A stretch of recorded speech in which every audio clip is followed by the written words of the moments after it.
Harry Lipsea here on the 80Z8. And I'll tell you what, one of my favorite parts of doing this is sometimes, every once in a while, I've had the opportunity to talk with an artist that we play here regularly on the show. And today we are in for a huge treat. I've interviewed a lot of people on this show, but I don't think we've ever had a rock star per se. Today we have a rock star in our presence. He's going to be playing very soon locally at Shooting Star Casino in Mahnomen. With us today, the lead singer of Starship, Mr. Mickey Thomas. Thank you so much for joining us today. Well, you're very welcome, Harry. Nice to talk to you. Yeah, I'm excited, man. And February 10th, 8 p.m. at Shooting Star Casino. You and Starship are coming. Have you ever been to Shooting Star before? Yes, I have. We've played there at least two times before. So I think this is our third, if not maybe fourth time there. As a matter of fact, I was just thinking about it this morning. I believe the very first show that our current female vocalist did with Starship was at Shooting Star back in the summer of 2021. Awesome. Yeah. That's really cool. And, you know, a lot of people, especially at casinos, a lot of times they say where the legends play. And I'll tell you what, Shooting Star Casino just brings in so many great artists. I've seen 4 artists there through the years, and they're all legends, man. I saw B.B. King there. I saw Randy Bachman. I saw Tommy James. I saw Three Dog Night. I mean, those are just legends. And you add, you know, Starship to the list. That's just so cool that our area has an opportunity to see all such great artists. You know, it's a great room. It's a great room there at Shooting Star. And it always surprises me because, you know, Mahnomen's not exactly a booming metropolis, as I'm sure you know. And so you wonder, like, well, where are the people going to come from that are going to fill up this room? But it always amazes me every time we play there. We walk out on stage and the house is full and it's always a great audience. That's awesome. And have you played much else in North Dakota, Minnesota? Do you have you played there a lot through the years? And if so, do you have any kind of memories of this area? Yeah, you know, we used to play a festival up north there in Minot, I think. Yeah, in Minot. Yep. Was Yeah. that Rockin' the Hills in Bottineau over there? There was one called Moonshadow, I think. Does that ring a yep. bell? Yeah. We played there a few times over the years. Nice. Any memories kind of this area, either from your from the casino or from when you were in North Dakota? Anything that stands out? Well, mostly just driving up there and seeing the giant Paul Bunyan statue, you know, Oh, nice. with the axe. Yeah. Oh, yep. That's that's over in Walker, Minnesota. They have Exactly. It's like I think we drive through there when we would fly into wherever we fly into, whether it was Minneapolis or somewhere, and then we drive up to Minot. And I remember driving past that in Walker quite that's a few awesome. times. Yeah. Very cool. And I'll tell you what, you've now been associated with Starship starting. I think you joined the band more than 40 years ago, and you've been traveling. You've been, Yeah. You must really love performing, still performing and seeing people and traveling this country. You must still love it, huh? I do love it. Yeah. You know, seeing the people and performing. And I love, you know, the travel sometimes is the hardest part of it, you know, dealing with airlines and stuff like that. But it's all worth it for the time on stage. And that's always fun. And, you know, I really, honestly, I think I enjoy it more now than I have at any point in my life. It's just more comfortable now. What's your schedule like? Are you guys playing quite a few shows a year, or what's that like right now for Starship? Yeah, you know, we're like most artists, we're still trying to get back up to speed, having dealt with the COVID years, Yep. you know. But last year, I think we did about 40 shows or so, and so this year, I'm hoping we do maybe 50. 50 would be a good number for us, and we're off to a good start. So, looking forward for that. For sure. And then to talk a little bit about you, before joining, I guess, just thinking about interviewing you, my dad has passed away, but I thought about what he would think. And first of all I could think of is Dad would be so excited that I'm talking to the voice of Fooled Around and Fell in Love by the Elvin Bishop Band. He loved that song. And tell me a little bit about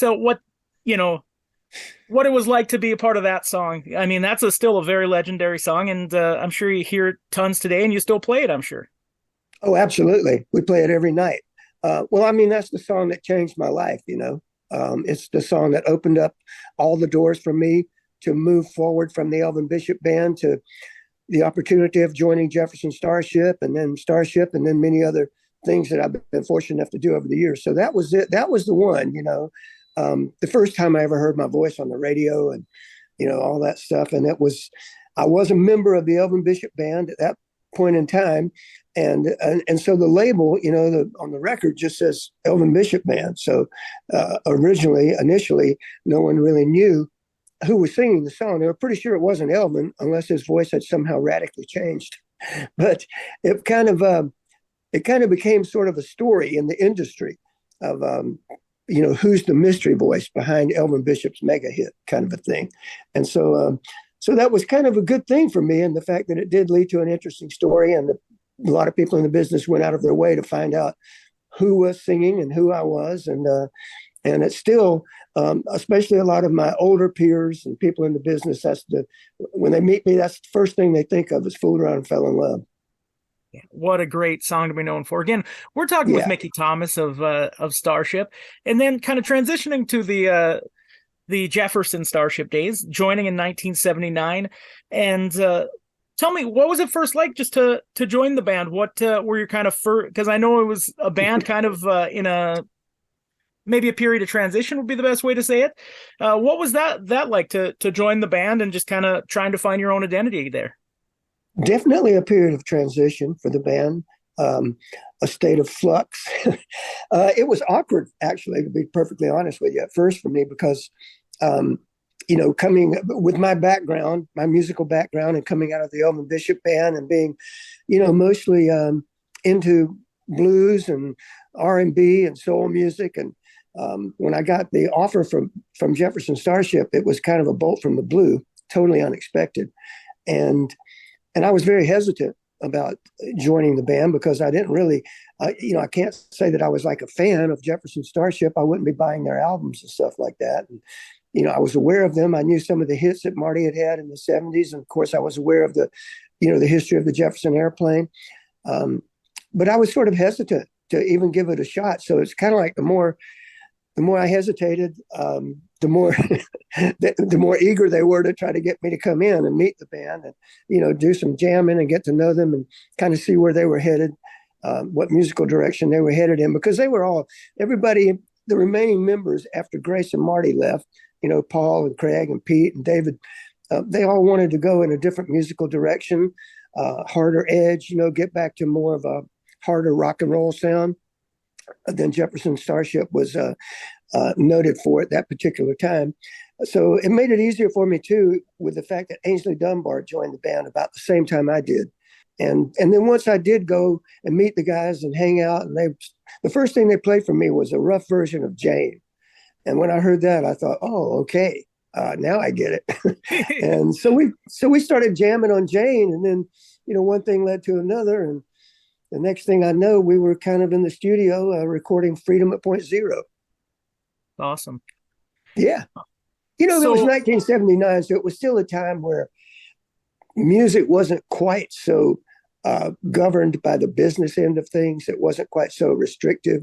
So it was kind of loosey-goosey. We started jamming, the next thing I know, we were in the studio. It was just kind of like, that's really kind of the way it was. It just sort of unfolded in a very a natural way, rather than saying, okay, well, if you want to do this, let's get all the attorneys in a room and then we'll figure this out and we'll work out that contract and this contract. We just kind of, it just evolved into what it was. And that's one thing I wanted to talk to you about. Obviously, the whole band, and not only the name, just the transformation that you saw. I mean, even looking from the music from Jane to Nothing's Gonna Stop Us Now. Talk about the transformation that you saw in even 8 years from when you started to when you guys are having 3 straight #1 hits on the radio. I mean, that's just, to me, a story that you just didn't see that much at that time. I mean, transitioning kind of from the traditional rock, classic rock, to pop friendly, either ballads or just pop rock songs. I mean, that's what makes Starship so special to me. And what was that transformation like? The transformation was a very conscious effort to do that at that point in time.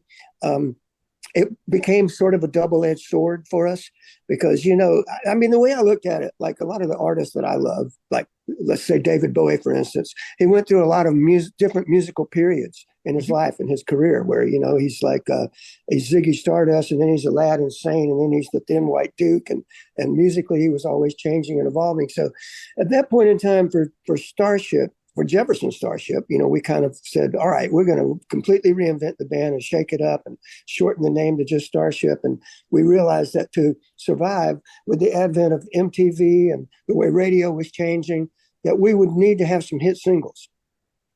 So it was a conscious effort to move towards more of a commercial sound for the Knee Deep in the Hoopla album.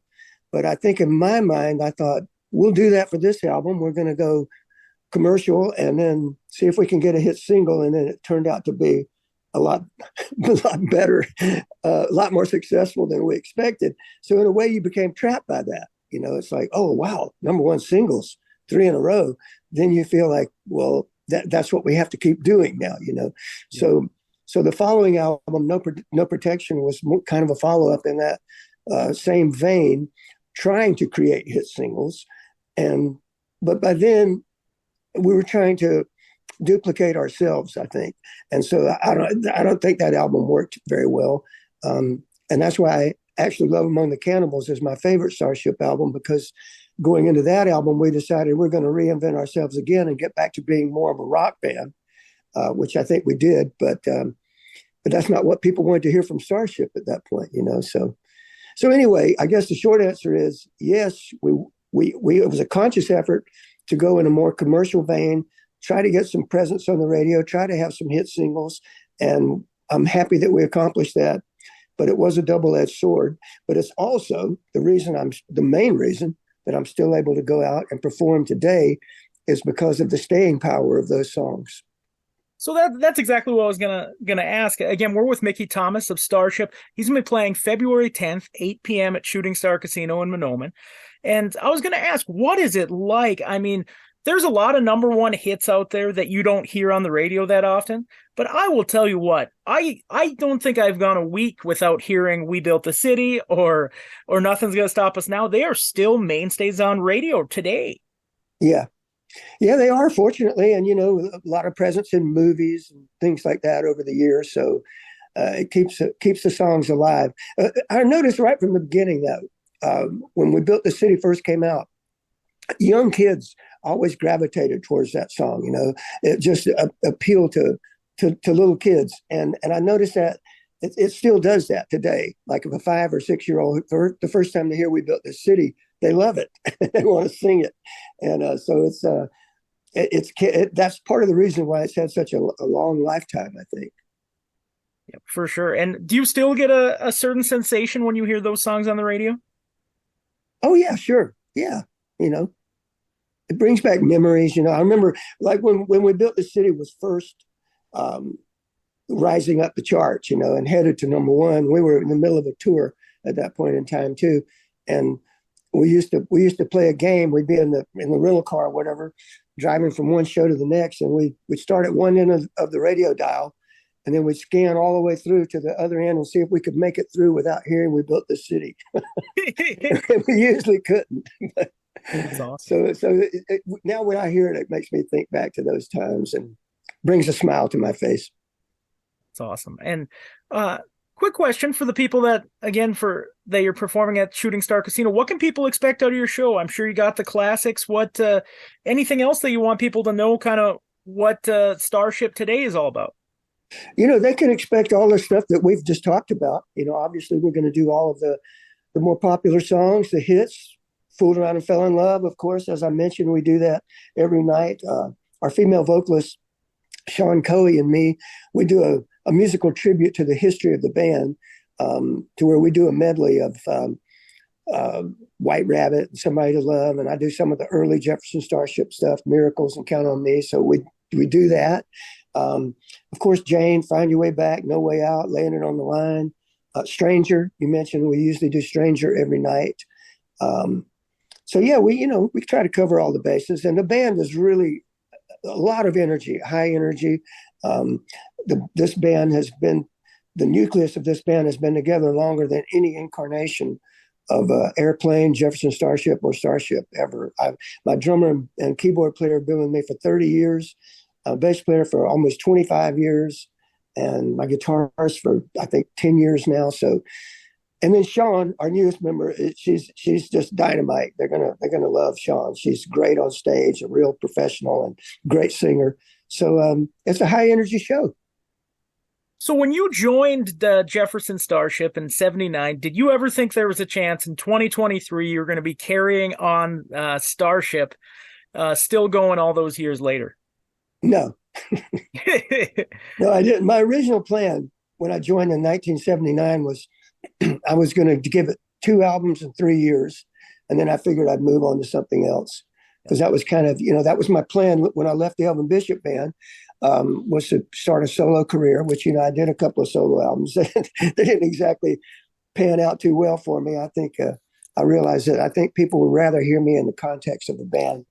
But anyway, that was my original plan. 3 years, and what is it now? It's almost 43 years. So, as John Lennon said, life is what happens to you while you're making other plans.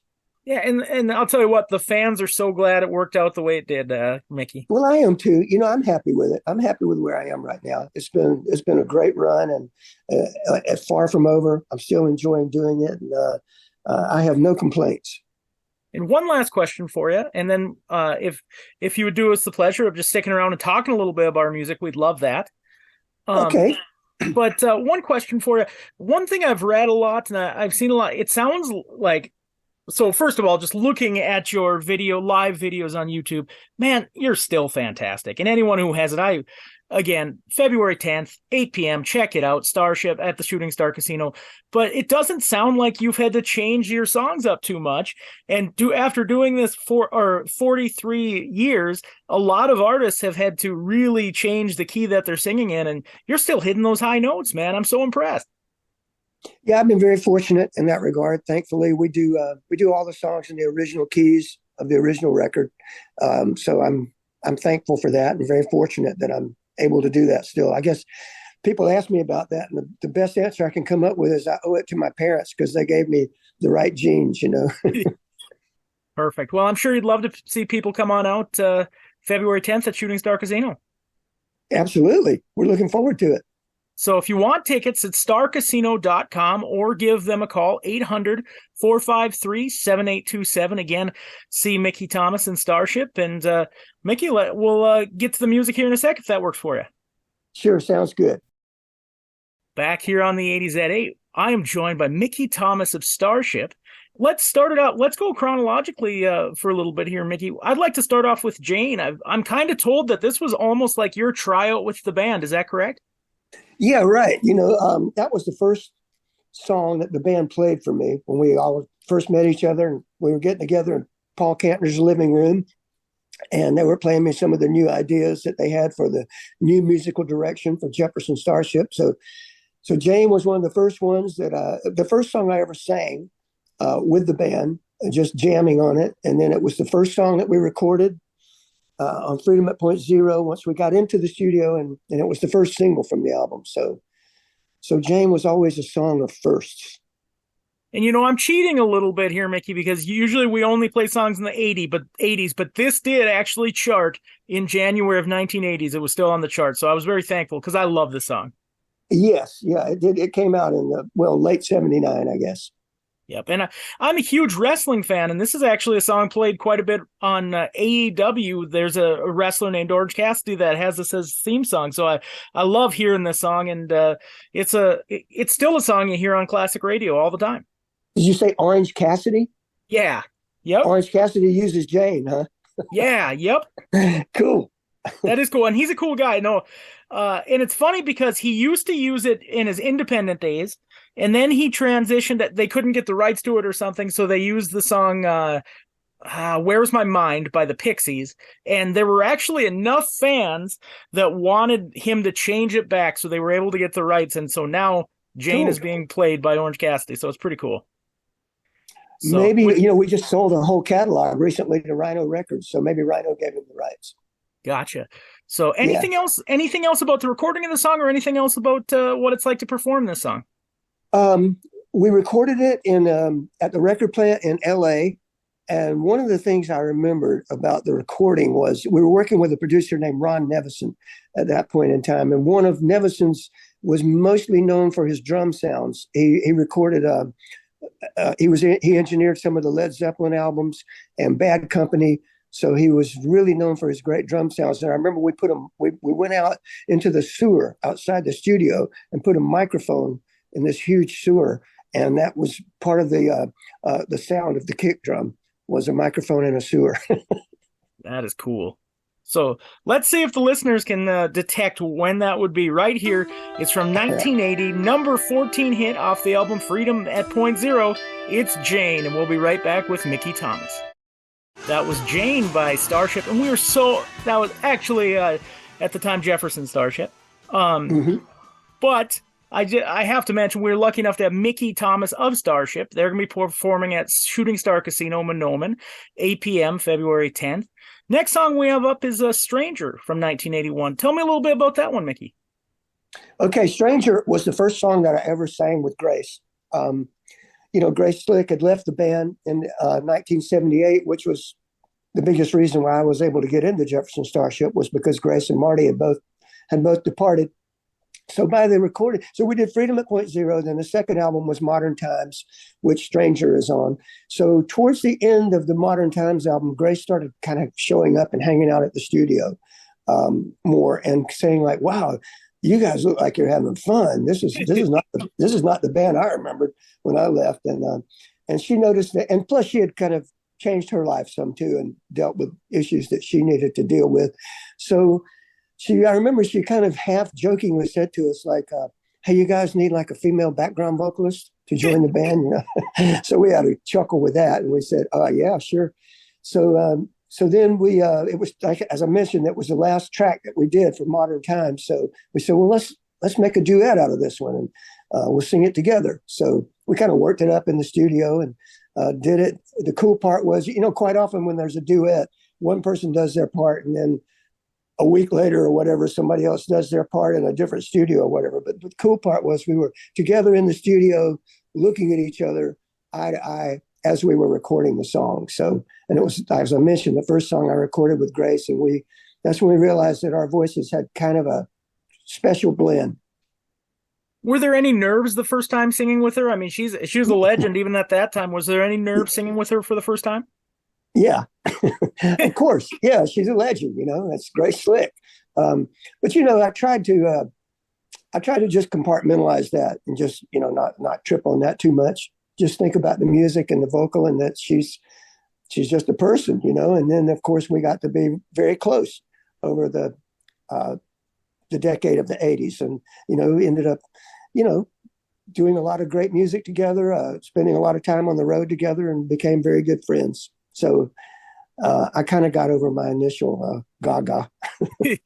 Here it is on the 80s at 8, number 17 on the modern rock charts. It is off of the album Modern Times from 1981. Here it is, Strangers on 80s at 8. Back on the 80s at 8 with Mickey Thomas of Starship. Now, I would love to talk about your 3 number 1 hits here in the mid-80s. We Built the City, Sarah, and Nothing's Gonna Stop Us Now. How much fun was it to be in the midst of this, to have number 1 songs on the radio, and just talk a little bit about what it was like to have these songs get as huge as they were?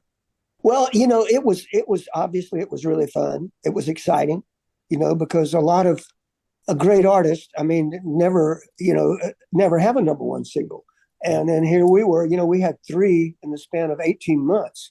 So, and of course, there's a lot of luck and timing that goes in with that as well, and so we knew we were lucky. We were very fortunate that our songs made it to number 1, because it gets to be, when you get close to the top, sometimes it gets to be a political game there too, like, which record company has the most juice and all that kind of stuff. So it was a combination of things that enabled us to have the 3 number 1s, but it was very exciting.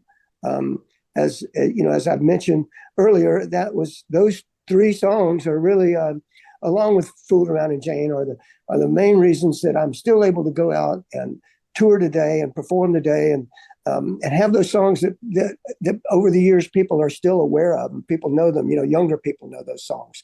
People in their 30s, are familiar with those 3. So it was a real blessing, and it was a great ride while we were doing it. And are they fun to still perform today? Oh yeah, especially Built This City, because as we know, Built This City is a song that it's taken its lumps over the years from certain critics and certain lists that have come out. But all I can tell you is it's still really fun to perform that song, and it's the most popular song that we have in our show. And it's the one that more than any other song gets people, out of their seats and on their feet. And so, yeah, I still have a lot of fun with that. Let's listen to them right now. All right. Back to back to back. We Built This City. Sarah, nothing's going to stop us now on the 80s at 8. We are joined by the lead singer of Starship, Mickey Thomas. Let's step away from Starship for just a second, because I want to talk about your solo song, Stand in the Fire, from 1986. It's from the movie Youngblood, and I was such a huge fan of the movie, and I love the song. Talk a little bit about it. Well, yeah, it's written by Diane Warren, who is probably one of the most prolific songwriters still to this day in the music business. She said, I don't know how many number one singles. She also was a co-writer for Nothing's Gonna Stop Us Now, which was her first number one single. But she had given me this song before Nothing's Gonna Stop Us. And, I loved it right away. And then I found out that it was going to be for the movie Youngblood. And then we recorded the song, and then we were going to do the accompanying video. So they got, for the video, they got Rob Lowe and Patrick Swayze and Cynthia. Oh, the actress is kind of escaping me right now, her last name. But anyway, they all came down and did some additional filming to be in the video with me.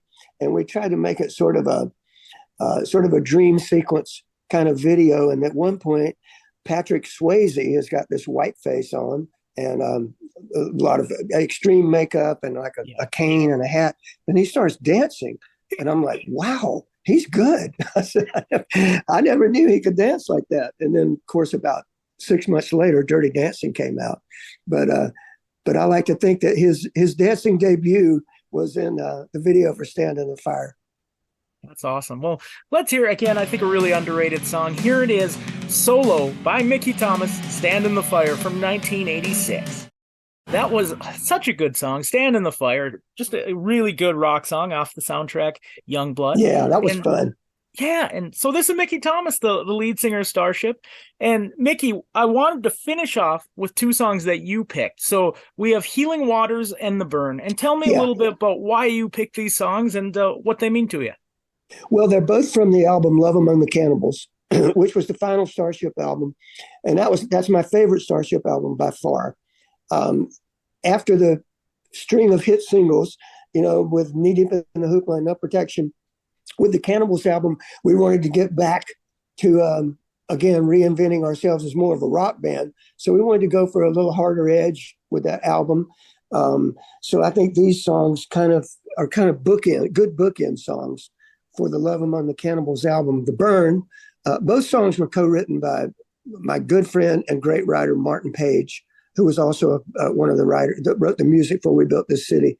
So The Burn is a very heavy rocker. It opens the album Love Among the Cannibals and features some great guitar work by Craig on there. And I love that song. And then Healing Waters is very special to me in a personal vein because it's just, it's a very spiritual song.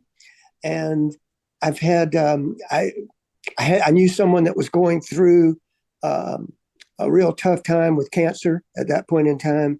So I sort of was always thinking about that person during the recording of Healing Waters.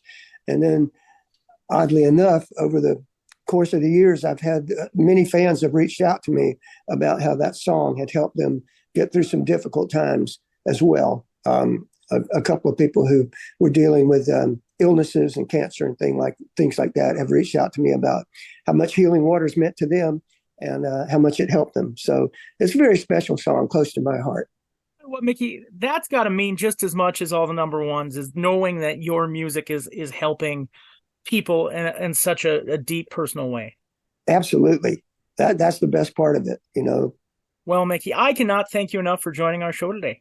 Well, thank you. Just a huge pleasure to have you on. Well, thank you. I've had a great time talking to you, and we look forward to the show coming up there at Shooting Star.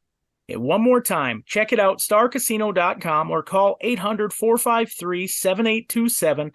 February 10th, Mickey Thomas in Starship. We'll be there at 8 p.m. Once again, thank you, Mickey.